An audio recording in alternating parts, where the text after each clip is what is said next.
ஸ்ரீ கணேஷாய நமக. நான் ஹனுமான் சாலிசா உடைய விவரங்கள் சொல்லணும் என்று சொல்லியிருந்தேன் இல்லையா, சொல்லுவேன்.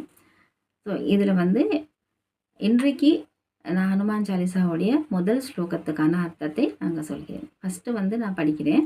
ஜெய ஹனுமான் ज्ञान गुण सागर, जय कपीश तिहु लोक उजागर, ராமதூத் அத்துலித் பலதாமா, அஞ்சனி புத்திர பவன் சுத் நாமா. இதுதான் ஹனுமான் சாலிசா என்று முதல் ஸ்லோகம்.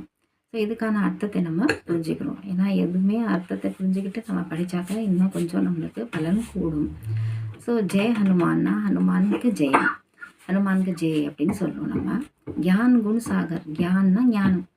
ஸோ அவர் ஞானக்கடல், ஞான குண சாகர், ஞானத்துக்கான அவர் சாகர்னாலே கடல். ஜெய கபீஷ திஹு லோக உஜாகர். ஜெய கபீஷ், கபீஷ்னா என்ன? கபினா சான்ஸ்கிரிட் வேர்டு, இது சான்ஸ்கிரிட்டில் சொல்லப்படுகிறது.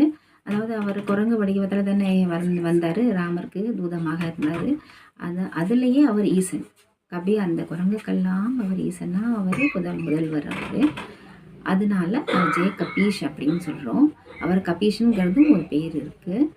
ஜெய கபீஷ் திஹு லோக உஜாக. திஹுனா தீன், தீன்னா என்ன? மூன்று. இந்தியில் தான் தீன்னா மூன்று லோகத்தையும் பிரகாசிக்கிறவர் அவர். அதாவது நம்ம எங்கே எந்த லோகத்தில் இருந்தாலும் ஹனுமானை எல்லாரும் கும்பிட்டு அந்த இருட்டுத்தன்மையை நம்ம விலக்கிக்கலாம்.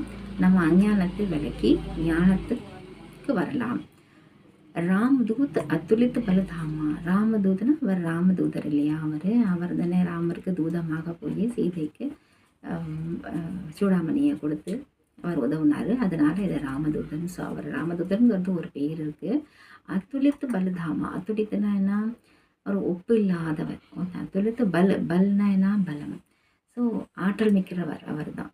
ஸோ பலதாமானா அவர் பலத்துக்கான கடல், அவர் கடல் அவர். அதனால் நம்ம கோழையாக இருக்கிறவங்க அவரை கும்பிட்டா பலம் கிடைக்கும், தைரியம் கிடைக்கும், எல்லாமே. அதனால ஹனுமானுக்கு பேய் பிசாசி கூட நம்ம பயந்துருப்போம்னா, பயந்துருக்கிறவங்க ஹனுமான் சாலிசாவை எப்போவுமே நம்ம உச்சரிச்சுக்கிட்டே இருந்தால் நமக்கு அந்த பயம் போயிடும். அதனால தான் ஹனுமான் சாலிசாவை நம்ம படிக்கிறோம், அதே அர்த்தத்தை புரிஞ்சுக்கணும்.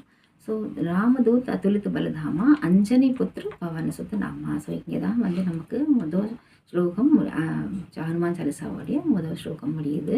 அஞ்சனி புத்திரன்னா என்னன்னா அஞ்சனா தேவியோடைய புத்திரன். அஞ்சனா தேவியோட புத்திரன்னா அஞ்சனா தான் அவங்க அம்மா, அப்பா பேர் கேசரி. பவன் சுத் நாமா. பவன் சுத்துனா பவன்னா என்ன? வாயு. வாயு புத்திரன் தான் அவர். வாயு